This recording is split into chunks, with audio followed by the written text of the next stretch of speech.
সবাই আমার থেকে সালাম নেবেন। সবাইকে আমার পক্ষ থেকে আসসালামু আলাইকুম।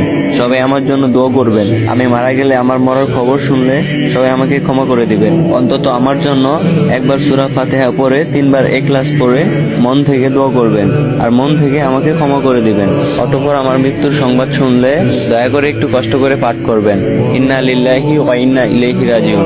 সাথে আমি আমার পরিবারের উদ্দেশ্য করে বলতে চাই, আমি মারা গেলে আমার শোকে কখনোই কান্না করবেন না। যেটা চাইবো সেটা আমাকে ক্ষমা করে দিবেন। দ্বিতীয়ত, আমার জন্য আপনাদের দয়া দেখিয়ে তল্লিশা করতে হবে না, অন্তত টাকাটা বেঁচে যাবে। শুধু শেষ একটাবারের মতো দোয়া করলেই হবে, যেটাতে কোনো টাকা পয়সা লাগে না। আপনারা সুখে শান্তিতে জীবনযাপন করেন, ভালো থাকেন আমাকে ছাড়া।